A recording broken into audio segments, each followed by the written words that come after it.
இப்போ செல்லமடானியனுக்கு ப்ரெஸ் மீட்டிங்கில் இருக்கோம். நான் இந்த படத்தின் இயக்குனர் ஆனந்த் சிவம், producer Sirumadai Lingam, cameraman Selva, Thajunoor music director, hero Vasi. இந்த படம் வந்து செல்லமுடா நீ எனக்கு அப்படின்னு பார்க்கும்போது எல்லோரும் வந்து ஒரு லவ் ஸ்டோரி, ஒரு காதலர் படம் அப்படிங்கிற மாதிரி இருக்கும். காதல் படம் இருக்குதுல்ல. ஆனால் இது வந்து அவர் அம்மாவுக்கும் பையனுக்கும் நடக்கிற ஒரு பாச போராட்டத்தை மையம் வச்சு இந்த படம் பண்ணியிருக்கோம். பையனுக்கு அம்மாவுக்கு ஒரு பாச போராட்டம் படம் நல்லா வந்திருக்கு. 7 சாங் தாஜுனூர் சார் பண்ணியிருக்காரு, மிக அருமையாக இருக்குது. இப்போ ஒரு இந்த ஆடியோ லான்ச் இப்போ தான் மாயவரத்தில் இது பண்ணோம், வெளியிட்டோம்.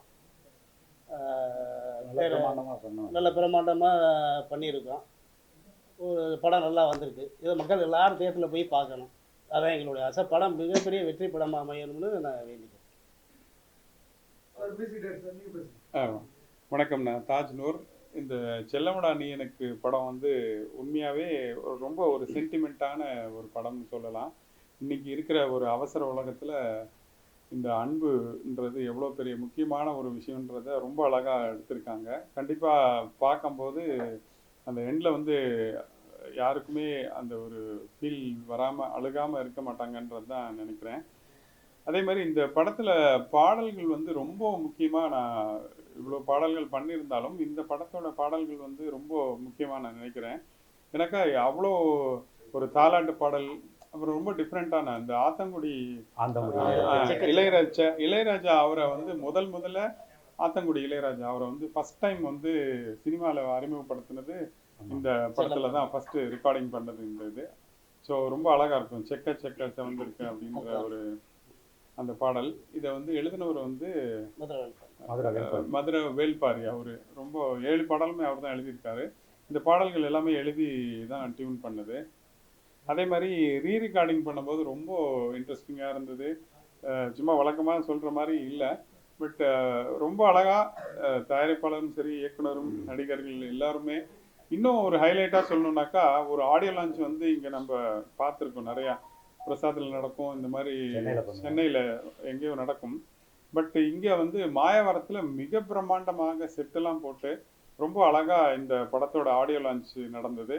ரொம்ப பிரம்மாண்டமாக நிறைய இயக்குநர்கள் வந்து அது வந்து லைவ் ஷோ பண்ணியே நம்ம இதை வந்து ஆடியோ லான்ச் பண்ணியிருந்தோம். அது ஒரு மறக்க முடியாத தருணங்கள். அதே மாதிரி இந்த படம் கண்டிப்பாக எல்லாருக்கும் இன்றைய காலத்திற்கு என்ன அவசியம்ன்றதை வந்து உணர்த்தும்ன்றது நம்புகிறேன். சரி, இந்த படத்தோட தயாரிப்பாளர் சிறுமடை லிங்கம். சிறுமடைங்கிறது என்னோட கிராமத்தை வந்து முன்னிலைப்படுத்தி நம்ம கொண்டு வரணும் அப்படிங்கிறதுனால என்னோடய பேரை வந்து சிறுமடை லிங்கம்னு போட்டிருக்கேன். இந்த படத்தை பார்த்தீங்கன்னா செல்லமடா நீ எனக்கு, குழந்தைய வந்து செல்லமடா நீ எனக்கு நம்ம சொல்லி அழைக்கிறோம். இல்லை ஒரு லவரை கூட நம்ம காதலியை செல்லமடா நீ எனக்குன்னு சொல்கிறோம். அதனால் செல்லமடா நீ எனக்குன்னா அம்மாவுக்கும் பையனுக்கும் நடக்கக்கூடிய ஒரு பாச போராட்டத்தை நம்ம வந்து கதைக்கருவாக வச்சு படம் பண்ணியிருக்கோம். இதில் 7 பாட்டு இருக்குது. 7 பாட்டும் பார்த்திங்கன்னா ஒவ்வொரு வெரைட்டியாக இருக்கும், ஒவ்வொரு பாடலும் ஒவ்வொரு தன்மையாக இருக்கும். இதில் முக்கியமாக பார்த்திங்கன்னா அமுதவனன் பண்ணியிருக்காரு, விஜய் டிவி அமுதவன் பண்ணியிருக்காப்புல, விசா பண்ணியிருக்காங்க. அந்த லாலா கடை சாந்தி அந்த சாங் ஆடுவாங்கள்ல, அந்த அம்மாவும் அமுதவனனும் பேர். முக்கியமாக பார்த்திங்கன்னா ஹீரோ வந்து வசி. நம்ம தான் அந்த பேரை வந்து அவர் வசின்னு பண்ணியிருக்கான். அவர் இதுக்கு முன்னாடி ஒரு படம் தவம்னு ஒரு படம் பண்ணியிருக்காரு, சீமானோட பண்ணியிருக்காரு. அதுவும் நல்லா போயிருக்கு. இந்த படத்தில் முக்கியமாக தான் விஜயோட மாமா கேமராமேன் செல்வா. விஜய்க்கு பார்த்தீங்கன்னா ஒரு 15 படம் பண்ணியிருக்காரு. தளபதிக்கு வந்து 15 படம் பண்ணால் கேமராமேன். அடுத்து பார்த்தீங்கன்னா மியூசிக் டைரக்டர் தாஜுனூர்னா யார்கிட்ட இருந்தார், இசைப்புகள் ரகுமான்கிட்ட இருந்தவர், அவருடைய அசிஸ்டண்டாக இருந்தார். டைரக்டர் பார்த்தீங்கன்னா நம்ம இயக்குனர் வந்து நண்பர், என்னுடைய ஊருக்காரர் தேவகோட்டை ஆனந்த் சிவம். இதில் மதுரா வேல்பாரி வந்து அனைத்து பாடலையும் எழுதியிருக்காரு. எல்லாம் பார்த்தீங்கன்னா மீடியாவிலும் சரி, அனைத்து நண்பர்களும் சேர்ந்து இந்த படத்தை வந்து மிகப்பெரிய வெற்றி படமாக்க வேண்டியது உங்களுடைய கடமை. குடும்பத்தோடு பார்க்க வேண்டிய ஒரு முக்கியமான ஒரு தாய் பையனுக்கும் நடக்கக்கூடிய ஒரு பாச போராட்டத்துக்கூடிய ஒரு படம். ஓகே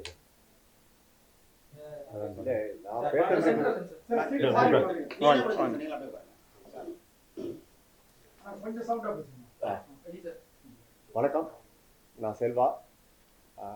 இன்னெல்லாம் நான் பேசணும்னு நினைச்சேன்னா இவங்க எல்லாமே அதை பேசிட்டாங்க. உங்களுக்கு மெயினாக நான் சொல்ல போனால், இப்போ ஒரு புது கம்பெனியில் நான் என்ட்ரு ஆகிறேன். அதை கதையை கேட்கும்போது ஆனந்த் சார் வந்து ஜஸ்ட் அப்போ வந்து இவர் தான் டைரக்டர்ன்றது எனக்கு தெரியாது. அவர் ஏதோ கதாசிரியர் மாதிரி அவர் வந்து கதை சொல்லிட்டு இருந்தார். பட் எடுக்கும்போது பார்க்கும்போது அவர் வேற ஒரு கோணத்தில் இருந்தார். எனக்கு வந்து இந்த மாதிரி சென்டிமெண்ட்லாம் பண்ணணும்னு ரொம்ப நாள் ஆசை. ஏன்னா துல்லாத மனம்க்கு அப்புறம் எனக்கு வந்து ஒரு பெரிய grip எனக்கு பெருசாக மாட்டல. படங்கள் நிறைய ரயன்னா பண்ணிக்கிட்டே இருந்தாலும் ஒரு சென்டிமெண்ட்டு அழ வைக்கிற மாதிரிலாம் சப்ஜெக்ட் இல்லை. ஏன்னா மக்களை வந்து சிரிக்க வச்சு நம்ம பார்த்துடுறோம். பட் அது ஃபீலிங்ன்ற விஷயத்த அவர் ரொம்ப அழகாக கன்வே பண்ணார். அதுக்கப்புறம் அவர் ஸ்பாட்டில் தான் எனக்கு வந்து டேரக்டர்னே எனக்கு அறிமுகப்படுத்தினாங்க.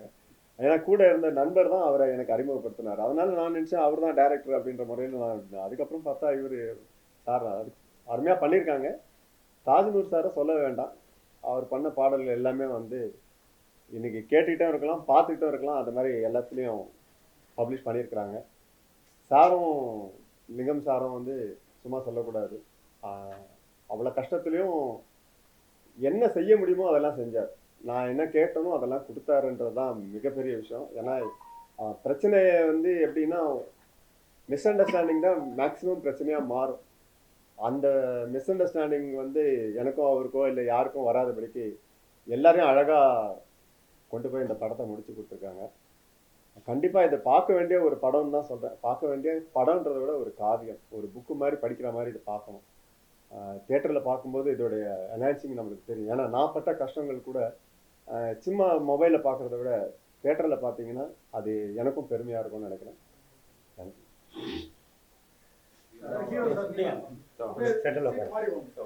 இங்கே வந்துடுங்க.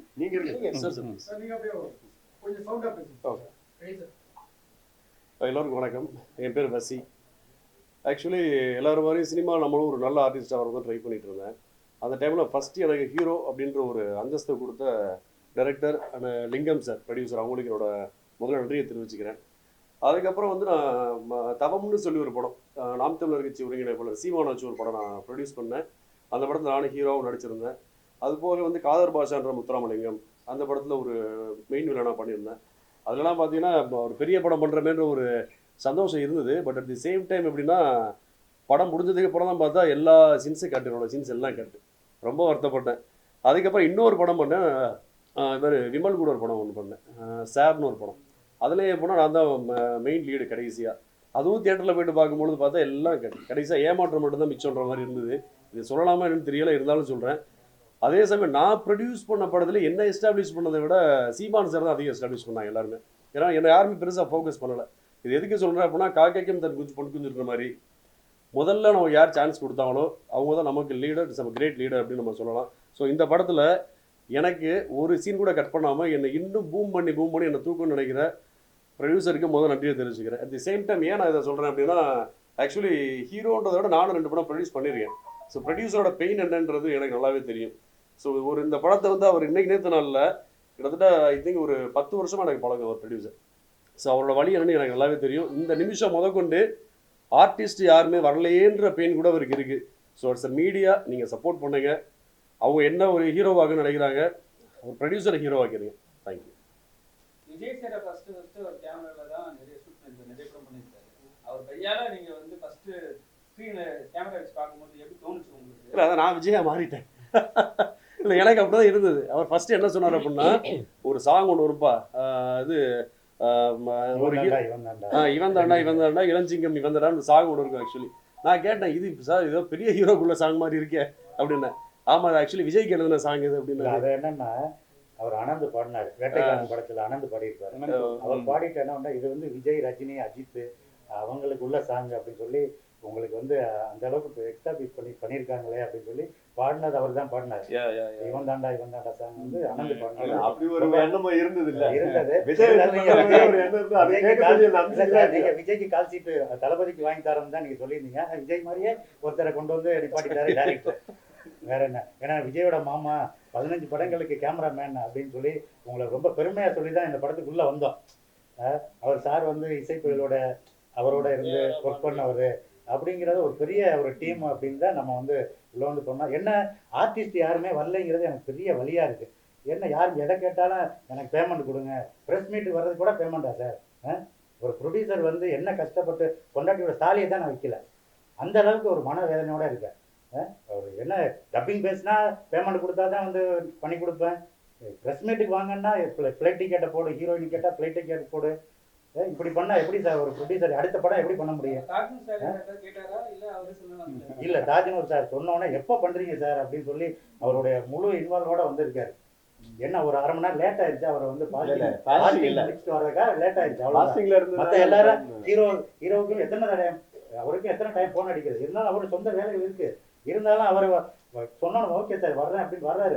போஸ் வெங்கட்டுக்கு அடிக்கிறான். நேற்று கூட அவர் என்ன இதுக்கு போயிட்டு மனு தாக்கல் பண்ண போறாரு. சென்னையில தான் இருக்காரு. அவர் லீட் ரோல் பண்ணியிருக்காரு, அப்பா கேரக்டர் பண்ணியிருக்காரு. ஏன் வரல? சின்ன படம், ஏன்னா சின்ன தயாரிப்பாளர். அவர் என்ன சின்ன கீழே இருந்தானே மேலே வந்தாரு. அம்மா கேரக்டருக்கு போன் அடிச்சா இல்ல சார், இல்ல அம்மா கேரக்டர் போனா சொந்த விஷயங்களுக்காக வரலைங்கிறாங்க.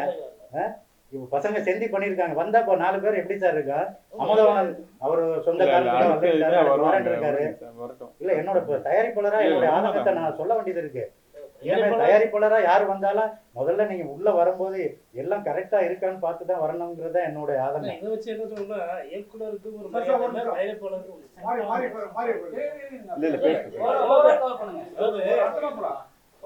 இயக்குனரா நம்ம கூப்பிடுறோம், ஆர்டிஸ்ட தயாரிப்பாளராக கூப்பிடுறாங்க.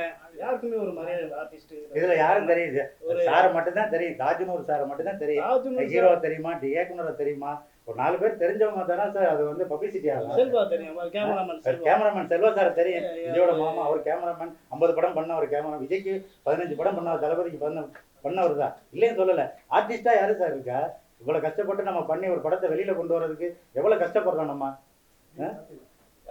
நடிகை ஆர்டிஸ்ட கேட்டா 5 பேர் கேட்கறாங்க. நீங்க அப்படி சொல்றீங்க. இந்த பக்கம் பாத்தீங்கன்னா போய் படத்தை நிப்பாட்டுன்னு சொல்றதுக்கு இன்னொரு சங்கங்கள் வந்து வேலை செய்யறவங்க நிப்பாட்டிட்டு இருக்காங்க. அப்ப அவங்களெல்லாம் என்ன பண்ணுவீங்க? இல்ல சார், அது ப்ரொடியூசருக்கு அடைக்குது இல்ல, அதுவும் தானே பிரச்சனை வருது.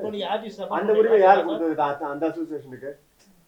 இன்னொரு அசோசியேஷன் வந்து வேலை செய்யறவங்க நிறுத்துறீங்க. அப்போ ப்ரொடியூசர் நீங்க வந்து உங்களுக்கு தேவைப்பட்டாலும் ஒர்க் பண்ணலாம். இந்திய சட்டம் என்ன சொல்லுது? வேலை தெரிஞ்ச ஒருத்தன் வேலை செய்யலாம்னு சொல்லுது. கரெக்டா? வேலை இது யூனியன்ல இல்ல அப்படின்னு வந்து ஏன் நிறுத்துறீங்க? அது நிறுத்துறது தவறு இல்லையா? நீ என்ன பண்ண ஒன்னு இன்ஃபார்ம் பண்ணணும். எந்த யூனியன்ல இருக்கான், அங்க இருக்கான், அங்க இருக்கானா, அவன் யாருக்கு பண்ணுமோ நீ அங்க கம்ப்ளைண்ட் பண்ணி நேரம் வரணும். நேரம் வந்து ப்ரொடியூசர் நிப்பாட்டு அப்படின்னா என்ன இருக்கும்? அப்படி நிப்பாட்டுனா ப்ரொடியூசர் மாட்டிக்கிறாங்கல்ல. அப்ப ஏன் அதோட சேர்ந்து நாங்கெல்லாம் கூட தானே பாதிக்கப்படுறோம். பெப்சியை கம்ப்ளைண்ட் பண்றீங்களா சார் நீங்க? சார் பெப்சியை கம்ப்ளைண்ட் பண்றீங்களா? அசோசியேஷன் அதானுங்க, இன்னைக்கு இருக்கிற அசோசியேஷன் அதுதான். நீங்க வந்து ஒரு லெஜெண்ட் பேப்பர்ஸ் வந்து எல்லாமே தெரிஞ்ச ஆளு, நீங்களே வந்து இந்த பிரஸ் மீட்ல வந்து இது மாதிரி வந்து அவங்க பண்றாங்கன்னு சொல்றீங்களே, அது எந்த விதத்துல சரியா இருக்கும்? அது வந்து எப்படி போய் மாறும்? அங்க எப்படி மாறினாலும் பரவாயில்லைங்க. நானும் இப்போ all India film chamber of காமர்ஸ்னு சொல்லிட்டு இந்தியா லெவலில் நானும் அசோசியேஷன் வச்சிருக்கேன். இன்ன வரைக்கும் அவன் சொல்றேன், எதுவாக இருந்தாலும் நீங்க எனக்கு லெட்டர்ல அனுப்புங்க. நீ நிறுத்துறீங்களா, எனக்கு லெட்டர்ல ஏன் நிறுத்துறீங்க, எனக்கு லெட்டர் அனுப்புங்க. லெட்டர் அனுப்புங்க, அது பாசிபிளா இருந்தா நான் என்ன வேணாலும் நான் பண்றேன். அது இல்லாம நேரம் வந்து உரிமையோட வந்து நீ நிப்பாட்டு அப்படின்னா என்ன அர்த்தம்? ஏற்கனவே ஒரு படம் வந்து கேமராமேன் சரி வேலை வெளியாளுன்னு சொல்லி நிப்பாட்டிருக்கீங்க. அவன் வேலை தெரியாம ஒரு கேமராமேனை அவங்க வேலைக்கு வைப்பாங்களா? வேலை வச்சா அப்படி அவன் எவ்வளவு லாஸ் பண்ணுவான்னு அவங்களுக்கு தெரியும் தானே. தெரியாம ஒருத்தனை வேலைக்கு வைக்க முடியாது. வேலைக்கு தெரிஞ்சவனை தான் வேலைக்கு வைக்கிறீங்க. அப்போ வேலை தெரிஞ்சதுன்னா ஒரு இன்ஃபர்மேஷன் தப்பு இல்லை. நீ என்ன பண்ணும், இந்த மாதிரி பண்றாங்க அப்படின்னு. அதாவது எந்த சட்டமும் வந்து யூனியன் ஆளுங்களை தான் வச்சு வேலை செய்யணுன்றது சட்டம் கிடையவே கிடையாது.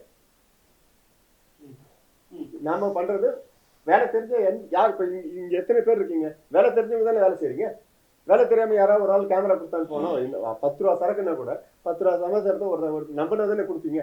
அப்படி நம்பிக்கையாக கொடுத்து வேலை செய்யும் போது அவன் வேலை செய்யறதுனா அவன் வேலை செஞ்சுட்டு வேலைக்கு இன்னொரு ஆள் வைக்க போறீங்க, அவ்வளவுதானே. இதுல இன்னொரு விஷயம் என்னன்னா, இவங்களுக்குன்னு சில இருக்கிற அந்த பேட்டா லிஸ்ட் இதெல்லாம் வந்து என்னன்னா அவங்க நிர்ணயம் பண்ணிடுறாங்க. எப்படி நிர்ணயம் பண்ண முடியும்? இல்ல சார், கேமராமேன் யூனியன்ல நீங்க போய் ஒரு கேமரா கேட்டீங்கன்னா அந்த கேமரா இங்க இல்ல பாம்பேல இருந்தா வரணும்னு சொல்லிட்டு ஒரு விஷயம் போயிட்டு இருந்துச்சு முதல்ல, சரிங்களா? இப்போ வந்து அந்த கேமரா செட்டப் எல்லாம் இருக்கா? நீங்க கேக்குற கேமரா கிடைக்குது? எல்லாமே கிடைக்குதுங்க சென்னையில. எது வேணாலும் கிடைக்குது, எல்லாமே கிடைக்குது. ஆனா ப்ரொடியூசரை எக்ஸப்ட் பண்ணிக்கிட்டாருன்னா கொண்டு வந்துருவான். ப்ரொடியூசர் இப்போ 20 ரூபா கேமரா 40 ரூபா அப்படின்னா 40 ரூபாய்க்கு இன்னும் வேலை. இன்னைக்கு அதுக்கான ரெண்ட் 40 ரூபா அப்படின்னா 40 ரூபா நம்ம சொல்லி தானே ஆகணும். சார் இது 40 ரூபா, இதோட குவாலிட்டி இப்படி இருக்கு அப்படின்னா ஓகே பண்ணி தான் பண்ணுவோம். ஆனா எனக்கு 40 ரூபா கேமரால தான் பண்ணுவேன் அப்படின்னு நான் அடம் பிடிக்கிற கேமராமேன் வேஸ்ட். சார் விஜய் படம் பண்ணும்போது அவ்வளவு ஷெட்யூல் இருந்தா உங்களுக்கு கஷ்டங்கள் இருந்தா இப்போ கஷ்டங்கள் ஜாஸ்தியா இருக்கா? சார் இப்போதான் ஜாஸ்தி ஆயிடுச்சு வேலை. அன்னைக்கு இருந்த கேமரா ஒரு குறிப்பிட்ட அந்த இருந்த கேமரா வந்து ஒரு குறிப்பிட்ட வெயிட் தான் இருந்துச்சு. இன்னைக்கு உண்மையாவே கேமராஸோட வேல்யூ அவங்க ஒரு சின்ன ஓஸ்மோவுக்கு வந்து இவ்வளவு பெரிய ரிங்கை போட்டு அதை போட்டு ஒரு கேமராவா மாத்துறாங்க. இப்போ அதுக்கு இருக்கிற வெயிட் வந்து இதுக்கு இருக்கிற வெயிட் வேற. அன்னைக்கு நாங்கள் கையில தூக்கி வேலை செய்யும்போது ரொம்ப ஈஸியா இருந்துச்சு. இன்னைக்கு இந்த கேமராவங்கெல்லாம் மேக்ஸிமம் கையில தூக்கி வேலை செய்யறதே கஷ்டம். இப்போ இதுக்காக அவங்க கண்டுபிடிச்ச ஜிம்பிள், இதுக்கு கண்டுபிடிச்ச ஸ்டடிகாமு, இதுக்கு கண்டுபிடிச்ச ட்ராக்கு அப்படிலாம் இது வந்து மஸ்ட் அப்படின்ற மாதிரி இவங்க உருவாக்கி விட்டுறாங்க.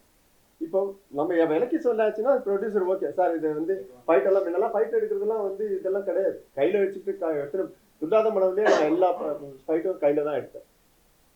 ஈவன் சுக்கிரன் வரைக்கும் கூட நான் கையில் தான் எடுப்பேன். எனக்கு சமீபத்தில் எடுத்த 2-3 படம் கூட வந்து மேக்ஸிமம் கையில். ஏன்னா ஆஸ் அ ப்ரொடியூசர் அந்த நேரத்தில் அவங்க அங்கேருந்து இங்கே வந்து அங்கே போகிறதுக்கு 40,000 ரூபா ஒரு நாளைக்கு போயிடுது.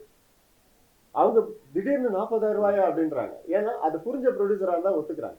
புரியாத ப்ரொடியூசருக்கு அப்போ யார் மேலே தவறு வரும்? கேமராமேன் மேலே தான் தவறு, ஒரு டைரக்டர் மேலே தான் தவறு. அப்போ டைரக்டரும் அவங்களுக்கும் ஒரு மிஸ் அண்டர்ஸ்டாண்டிங். நீங்கள் எனக்கு இந்த பட்ஜெட்டில் சொல்லலை, நான் இவ்வளோ பட்ஜெட்டில் பண்ணுறேன். ஸோ இதெல்லாம் இந்த மாதிரிலாம் பிரச்சனைகள் இருக்குது. இப்போ இவர் அந்த மாதிரி விஷயங்கள்லாம் வந்து இவர்கிட்ட நான் ஆல்ரெடி கன்சல்ட் பண்ணிக்கிட்டே இருந்தேன். சார் இப்போ ஒரு கேமரா சென்னையிலேருந்து வருது அப்படின்னா இதுக்கு இவ்வளோ பேட்டா இருக்குது சார். ஒரு வண்டி வந்தால் கூட அந்த வண்டிக்கு 6 நாள் வாடகை போடுறாங்க, 7 நாள் வாடகை போடுறாங்க சார். இதெல்லாம் நம்ம பண்ணிக்கலாமா? ஓகே பண்ணிக்கலாம், ஓகே எனக்கு ஒன்றும் பிரச்சனை இல்லை சொல்லிட்டேன். அந்த மாதிரி இருக்கும்போது அப்போ ப்ரொடியூசரின் கஷ்டத்தை நீங்கள் எல்லாருமே பார்க்கணும் இல்லையா?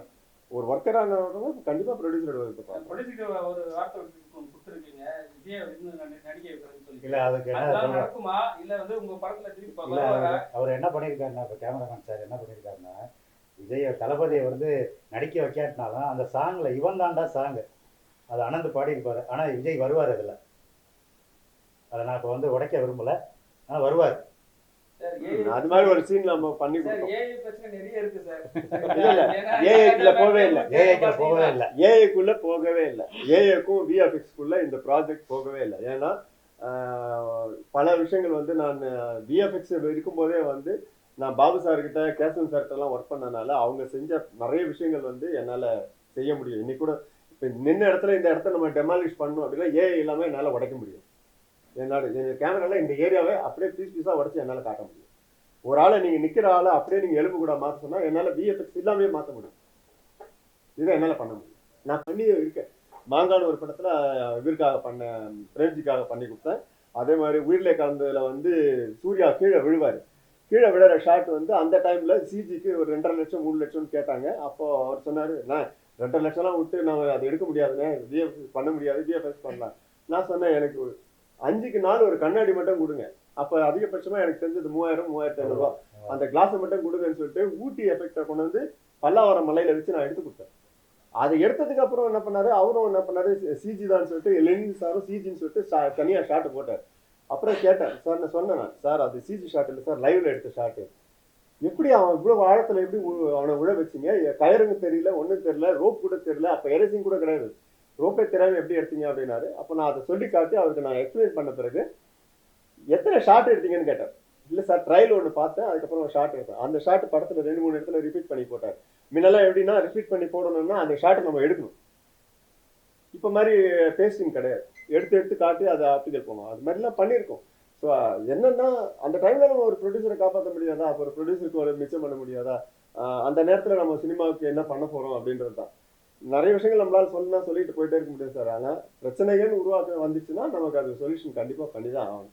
இப்போவும் சொல்கிறேன், மற்ற அசோசியேஷன் யாராவது ஏதாவது பிரச்சனை பண்ணுறீங்க அப்படின்னா தயவுசெய்து யார் எங்கேருந்து வராங்க அப்படின்றதுக்கு அவங்களுக்கு ஒரு லெட்டர் கொடுங்க. நீங்கள் லெட்டர் கொடுத்துட்டு பண்ணுங்க. நீங்கள் வாய் வழியாக வந்து நிறுத்துறதோ இல்லை வாய் வழியாக செய்யாதுன்னு சொல்கிறதோ தவறு. ராஜு சார், இப்போ வர காலத்துல 7 பாட்டுகள் ஒரு படத்துக்கு ஓகேவா? ஏன்னா இப்போ வந்து பாட்டு போனாவே நம்ம வந்து பசங்க எல்லாம் வந்து ரெஸ்ட் ரூம் போயிடுறாங்க. சரி, இப்போ அந்த 7 பாட்டுகள் எப்படி இருக்கும், எப்படி எடுத்துப்பாங்க? ஓகே, இந்த 7 பாட்டுன்றது அதில் 3 சாங்ஸ் வந்து பிக் சாங்ஸ் மாதிரி அந்த சூழலுக்கு தகுந்த மாதிரி தான் இருக்குது. மற்ற 4 சாங் வந்து ஒரு ஃபுல் சாங்ஸ் அப்படின்னு சொல்லலாம். நீங்கள் சொல்கிறது கரெக்டாக, அவ்வளோ சாங் ஒரு படம் தாங்குமான்றது இன்றைய இதுக்கு இருக்குது. பட் அந்த படமே அந்த சிச்சுவேஷன் பேஸ்டாக இருக்கிறதுனால அந்த படத்தை கடத்துறது மிக முக்கியமாக இருக்குது. அந்த இடத்துல எந்திரிச்சு போகிறதுக்கு வாய்ப்புகள் குறைவுன்னு தான் நினைக்கிறேன் சார். இப்போ நீங்கள் சொல்கிற மாதிரி அதில் வந்து ஹீரோக்கே 4 சாங் கொடுத்தா எல்லாரும் எந்திரிச்சு போயிடுவாங்க. ஆமாம் ஆமாம். அது வந்து அம்மாவுக்கு ஒரு சாங். ஆமாம் ஆமாம். அந்த அம்மா இதில் குறிப்பாக ஒரு அம்மா தாலாட்டு பாடல் இருக்குது. கண்டிப்பாக அது ஒரு எல்லாருக்கும் டெஃபினட்டாக பிடிக்கும் அப்படின்ட்டு நினைக்கிறேன். அமுதவாணனுக்கு வேல்முருகன் சார் பாடியிருப்பாங்க. வேல்முருகன் தாரதப்பட்ட கவிதா பாடியிருப்பாங்க. ஆமாம், அவங்க பாடியிருக்காங்க. இந்த சிங்கர்ஸுமே எல்லாருமே வந்து இதில் ரொம்ப நல்ல பெரிய டாப் சிங்கர்ஸ் தான் பாட வச்சிருக்கோம் இந்த இதில். ஒரு ஒரு ஒரு நார்மல் படம்ன்ற மாதிரி இல்லாமல் சிங்கர்ஸ் எல்லாருமே பெரிய பெரிய சிங்கர்ஸாக பயன்படுத்தியிருக்கோம். மியூசிக்காக நல்ல ஒரு பெரிய அளவில் கிராண்டாக பண்ணியிருக்கோம் அப்படின்னு சொல்லலாம். சார் இப்போ மியூசிக்லாம் பண்ணுறோம், நீங்கள் பண்ணுறீங்க, நீங்கள் எல்லாருமே வந்து ஷேர் பண்ணுறது ஓகே. ஆனால் வந்து ஒரு மியூசிக் கம்பெனி வாங்கிட்டு அந்த மியூசிக் வந்து எங்களோடதுன்னு சொல்லிட்டு இப்போ ஒரு மியூசிக் கம்பெனி வந்து இளையராஜா சார் மேலே வந்து கேஸ் போட்டிருக்காங்க. இளையராஜா பண்ணுறது சரியா தவிர செகண்டரி, ஆனால் வந்து அவர் தான் ஓனாக பண்ணியிருக்காரு, அவர் மியூசிக் கம்பெனி வந்து கேஸ் போட்டிருக்காங்க. அது எப்படி பார்க்குறீங்க? அந்த ரூல்ஸ் இருக்கு, என்னென்னன்றது மிக முக்கியமா ரூல்ஸ் இருக்கு. அந்த இப்போதான் அந்த ரூல்ஸ் வந்து நம்மளுக்கு ரொம்ப ஸ்ட்ரிக்டா பார்க்க வருது எல்லாமே. அந்த டைம்ல இப்போ நானுமே பிகினிங்ல பண்ணும்போது எந்த சைனும் பண்ணல, எதுவுமே பண்ணல. இப்போ ஒரு படம் ஆரம்பிக்கிறோம்னாக்கா அதுல என்னென்ன ரைட்ஸ் இருக்கு என்னன்றத ஃபுல் டீட்டெயிலா எழுதி வாங்கிட்டு தான் நம்ம பண்ற மாதிரி இருக்கு. அந்த டைம்ல இல்லை, இளையராஜா சார் பண்ணும்போதெல்லாம் அந்த அவ்வளோ பெரிய ஸ்ட்ரிக்டாக இல்லாதனால அது எந்த பக்கம்ன்றது ஒரு ஒரு ஜட்ஜ்மெண்ட் வந்து இப்படி அப்படி இருக்கிறதுனால தான் இவரும் உரிமையை கேட்குறாரு, அவங்களும் அந்த உரிமையை கேட்குறாங்க. அவங்க வந்து இப்போ இருக்கிற ரூல்ஸ் வச்சு அவங்க கேட்குறாங்க, பட் நான் பண்ணலைன்றது இவரு கேட்குறாரு. எனக்கு இன்னொரு டவுட் என்னன்னா, ஆஸ் த ப்ரொடியூசர் வந்து அவர்கிட்ட காசை கொடுத்து எல்லாத்தையும் வாங்கிடுறாரு. அப்புறம் அந்த ரைட்ஸ் எப்படி சார் இவங்க? இது நிறைய பேருக்கான கேள்வி இது. பட் ஒருத்தர் ப்ரொடியூசர் வந்து ஒரு படத்தை ஒரு பாட்டை வாங்கிட்டாரு அப்படின்றது அப்பார்ட் ஃப்ரம் தட் இது வந்து கிரியேட்டிவிட்டி, அதாவது ஒருத்தருடைய தனிப்பட்ட கிரியேட்டிவிட்டி சொல்கிறோம். அந்த கிரியேட்டிவிட்டி வந்து அந்த யார் அதை தயாரித்தார்களோ இல்லை யார் உருவாக்கினார்களோ, இதை 2 பேர் கிரியேட்டர்னு சொல்றாங்க மியூசிக்ல. ஒன்னு மியூசிக் டைரக்டர், இன்னொன்னு ரைட்டர். இவங்க 2 பேர் தான் கிரியேட்டர்ஸா. எப்படி படத்துக்கு வந்து இயக்குனரோ அந்த மாதிரி பாடலின் இயக்குனர் அந்த இது இருக்கு இல்லையா, அந்த கிரியேட்டிவிட்டி அதை வந்து பணத்தினால் அவருக்கு போகாதுன்றது தான் உண்மை. இல்ல எனக்கு அது உடன்பாடே இல்லை. ஏன்னா இப்ப அந்த கேஸ் நடந்துட்டு இருக்கு. இல்ல அதான் இந்த கேஸ் இல்ல சார், இது வேர்ல்ட் வைட். வந்து இது எப்போ ஆரம்பிச்சதுன்னு ஒரு சின்ன ஸ்டோரி ஒரு ஞாபகம் இருக்கிற அளவுக்கு சொல்றேன். ஒரு அமெரிக்கால வந்து ஒரு ஃபேமஸ் பேர் ஞாபகம் வரல எனக்கு. அவர் வந்து ஒரு ரொம்ப ஏழ்மையா இருக்கார் ஒருத்தர். ஒரு சாதாரண ஆள் வந்து ஒரு ஹோட்டல்ல போயிட்டு இது சாப்பிட போறாரு. ஒரு இது அதுவும் ஓரத்துல போய் சாப்பிட போகும்போது அவருக்கு வந்து அவருடைய பாடல் அங்க வந்து ஆர்கெஸ்ட்ரால பாடிட்டு இருக்காங்க பயங்கரமா. அதை யார் பாடுறாங்க அவங்களாம் பார்த்தீங்கன்னா வேற லெவல்ல இருக்காங்க. பட் இவர் பாடல் தயாரித்தவர் வந்து ரொம்ப கஷ்டத்துல, அவருக்கு என்னடா இது நான் தான் கிரியேட் பண்ணேன், இது நான் போய் சொன்னாலும் அவர் கேட்க மாட்டேன்றாங்க, எதுவுமே நடக்கல அந்த இது அவருக்கு. அதுக்கப்புறம் தான் என்ன பண்றாரு, இதற்காக ஃபர்ஸ்ட் டைம் அப்பதான் அந்த காப்பி ரைட் என்னோட தான் அப்படின்னு சொல்லிட்டு அவர் கேஸ் போட்டு அதை வின் பண்றாங்க. இது நடந்து பல வருடங்கள். அன்னையிலிருந்து இந்த காப்பி ரைட்டுன்றது யாரு அதோட கம்போசர் அது யார் லிரிக் ரைட்டர், இந்த 2 பேஸ் வச்சு அவங்களோட ரைட்ஸ் போகும். இது மாதிரி பாதிப்புகள் ஏ ரஹ்மான் வந்திருக்கு, அவங்க பாட்டு ஏன் பாட்டு ப்ரொடியூசர் வந்து கமிட் பண்ணிருக்காரு. எனக்கு வரல. ஏ ரஹ்மானுக்கு ஏன் இது மாதிரி பேசப்படலை அப்படின்னாக்கா, அவரு பிகினிங்லேருந்தே ரொம்ப கிளாரிட்டியா இருந்துட்டாரு. ஸோ பிகினிங்கே வந்து இந்த பாடலின் உரிமை யாருக்கு சாரும் அப்படின்றத ஃபஸ்ட்டு இது அக்ரிமெண்ட்லேயே பண்ணுறதுனால அவங்களால வேற எதுவுமே கேட்க முடியறதில்ல.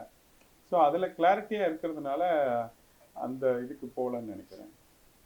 சார் 6ஆம் தேதி நிறைய படங்கள் வருது, எவ்வளோ தேட்டர் கிடச்சிருக்கு? ஏன்னா இப்போ இருக்கிற ஸ்ட்ரகிளில் வந்து நீங்கள் டேட்டு போட்டுடுறீங்க, படம் வருது தள்ளி போடுறீங்க, எங்களுக்கு ப்ரெஸ் ரிலீஸ் அனுப்புறீங்க, அடுத்த வாரம் அந்த படம் வருது, இந்த வாரம் இந்த படம் வருதுன்ட்டு இவ்வளோ ஸ்ட்ரகிள்லாம் எப்படி பண்ண போறீங்க? எத்தனை படங்கள் வந்தாலும் கண்டிப்பாக நம்ம 50 தேட்டருக்கு குறையாமல் போடுறதுக்கூடிய வாய்ப்பு இருக்குது. அத்தனை படங்களுக்கு கூட கண்டிப்பாக ஜெயிக்குங்கிற நம்பிக்கை. இந்த மாதிரி ஒரு அம்மா சென்டிமெண்ட் கதைகள் வந்து இப்போ வர்றதே கிடையாது.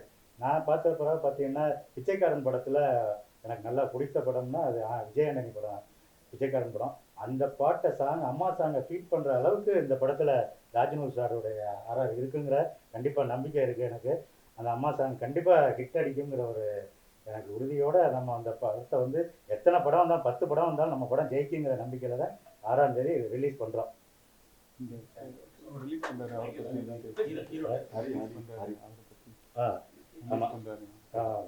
இப்போ இந்த படத்தை வந்து பார்த்தீங்கன்னா தேட்ரிக்கல் ரைட்ஸ் வந்து இப்போ நம்ம உத்ரா ப்ரொடக்ஷன் வந்து ஹரி உத்ரா தான் பண்ணி கொடுக்குறாரு. நம்ம ரொம்ப இது பண்ணால் நம்ம சப்போர்ட் வந்து அவர் வந்து நமக்கு நல்ல சப்போர்ட்டோட பண்ணி ஆமாம், அறிவுத்திரா வந்து நமக்கு உத்ரா ப்ரொடக்ஷனில் தேட்டர்கள் வந்து பண்ணி கொடுக்குறாங்க. நம்ம இன்னொரு தேட்டர் கேட்டால் முடிந்த அளவு எத்தனை தேட்டர் கிடைக்குதோ நமக்கு வந்து புஷ் பண்ணி கொடுக்குறான்னு இருக்காரு. அதனால் எல்லாரும் சப்போர்ட் பண்ணி, மீடியாலாம் சப்போர்ட் பண்ணுங்கள். தயாரிப்பாளராக நான் என்ன சொல்கிறேன்னா, உள்ளே வரும்போது தயாரிப்பாளராக யார் வந்தாலும் சரி, உள்ள சினிமாவை பற்றி நல்லா தெரிஞ்சுக்கிட்டு வாங்க அப்படிங்கிறதா என்னுடைய இது. ஏன்னா நான் படம் எடுக்க வரும்போது பார்த்தீங்கன்னா, கேமராமேன் சார் வந்து செல்வா சார் படம் பிடிச்சிட்டா ஹீரோ வந்து 1 கோடி ரூபா கொடுத்து வாங்கிடுவார், இல்லை வெங்கட் சார் பிஆர்ஓ வந்து வாங்கிடுவார் அப்படிங்கிற எண்ணத்தில் தான் நான் படம் எடுக்கவே வந்தேன். ஆனால் படத்துக்கு உள்ளே வந்த பிறகு தான் தெரியுது இதுக்கு எல்லாரும் நம்மகிட்ட காசு வாங்குறாங்க. ஆமாம், எல்லாரும் காசு வாங்குறாங்க. ஒன்று எதை எடுத்தாலும் ஒரு கீழேருந்து மேலே வரைக்கும் நம்ம எல்லாமே செலவு பண்ணணும். அதுக்கு தெரிஞ்சுதான் வரேன். என்ன சொல்கிறேன்னா, படம் எடுத்துட்டா கேமராவில் எடுத்துட்டா படம் சேல்ஸ் பண்ணிடலாம், அந்த எண்ணத்தில் வந்து நான் படம் எடுக்க வரும்போது. ஆனால் இப்போ வந்து ஒரு படி ஏறி என்னங்கிறத 1% கற்றுக்கிட்டேன். அடுத்த ப்ராஜெக்ட் போகும்போது என்ன பண்ணலாங்கிற ஒரு ஐடியா எனக்கு இருக்குது. கண்டிப்பாக அடுத்து படம் பண்ணுவேன். அதுக்காக நான் எதில் விட்டோன்னா அதில் கண்டிப்பாக நான் வந்து ஜெயிச்சு காட்டுவேன் அப்படிங்கிற நம்பிக்கை இருக்குது. எல்லாம் சேர்ந்து மக்கள் எல்லாரும் குடும்பத்தோடு வந்து பார்க்கணுங்கிறத என்னோட வேண்டுகோள். படம் பண்ணிருக்கீங்க, படம் ப்ரொடியூஸ் பண்ணிருக்கீங்க, உங்களுக்கு வந்து நடிக்கிறது பிடிச்சிருக்கா, படம் ப்ரொடக்ட் பண்ண பிடிச்சிருக்கா, படத்தை எடுக்க பிடிச்சிருக்கா, இல்ல படம் ரிலீஸ் பண்ண பிடிச்சிருக்கா? படம் பார்க்கறதா சார் பிடிச்சிருக்கு. பேசாம கம்முன்னு உட்காந்து 120 ரூபா டிக்கெட்டோட போயிடலாம் அப்படின்னு நினைக்கிறேன். இல்லை நிஜமாவே 120 ரூபா டிக்கெட்ன்றத சொல்லக்கூடாதான் சார். 500 ஜிபியோட முடிஞ்சு போயிடும், 500 எம்பியோட அப்படி பார்த்துட்டு போயிடலாம்ல. இல்லை சார், ப்ரொடியூஸ் பண்ணுறதுல பாருங்கன்னு கண்டிப்பாக ஒரு அட்வைஸ் பண்ணுங்க. இல்லை நம்ம கூட ஓடிடி ரிலீஸ் ஆகும்ல, அப்போ அதை டவுன்லோட் பண்ணி பார்க்கட்டும். தேட்டர்ல முடியாது, ஓடிடி பாத்துங்க. பேசுங்க. இல்லை சார், ஆக்சுவலி இன்னைக்கு எல்லாருமே சொல்ற மாதிரி எது பண்ணாலும் இந்த 2K கிட்ஸ் சொல்லுவாங்களே ஒரு வேர்டு எப்படின்னா கிரிஞ்சுமாங்க. ஒரு அட்வைஸ் பண்ணால் கிரிஞ்சுமாங்க. இப்போ அதான் சொல்றேன், நான் எல்லாரும் கேட்குறத படம் எல்லாமே கிரிஞ்சு கிடையாது. அப்போ அம்மா செத்து போனால் அப்பா செத்து போனால் அதுக்கு அழுகிறது பேர் கிரிஞ்சா? ஸோ அதெல்லாம் உடைக்கிறதா சார் இந்த படம். அது பாருங்க, இது மாதிரி ஒன்று நல்ல படம் அப்பப்போ தான் செலக்டிவாக வருது பாருங்க. அதான் சார் சொன்ன மாதிரி இப்போ எங்களுக்கு பேச ஆளே இல்லை, 2 பேரும் தான் தெரிஞ்ச முகம், 2 பேரும் தான் இருக்காங்க. அவங்கள வச்சா நாங்கள் ப்ரொமோட் பண்ணுறோம். ஸோ நல்ல படம், தயவு செஞ்சு பாருங்கள். சார் கேட்ட மாதிரி ப்ரொடியூஸ் பண்ணுறது ரொம்ப டஃப்பு சார். நான் ஏற்கனவே ஆல்ரெடி 2-3 தேட்டரில் கொடுத்துருக்கேன். இப்போனா நல்ல படம் பண்ணுறோம், தியேட்டர் ரிலீஸ் பண்ணுறோம். ஸோ இப்போலாம் தியேட்டர் ரிலீஸ் பண்ண முடியலை, ஓடிடி பக்கம் போங்கன்றாங்க. ஓடிடிக்கு போனாலுமே அட்லீஸ்ட் ஒரு 35-40 தேட்டர்ஸ் ரிலீஸ் பண்ணிட்டு வாங்கன்றாங்க. அது ஓடிடி போகிற தியேட்டர் ரிலீஸ் பண்ண முடிஞ்சு நான் ஓடிடி பக்கம் போகிறேன்.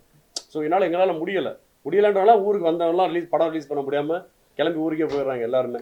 ஸோ அந்த நிலைமை அடுத்து யாருக்கும் வரக்கூடாது. சார் சொன்ன மாதிரி ப்ரொடக்ஷன் கற்றுக்கிட்டு யாராக இருந்தாலும் வாங்க, அவ்வளோதான். தேங்க்யூ.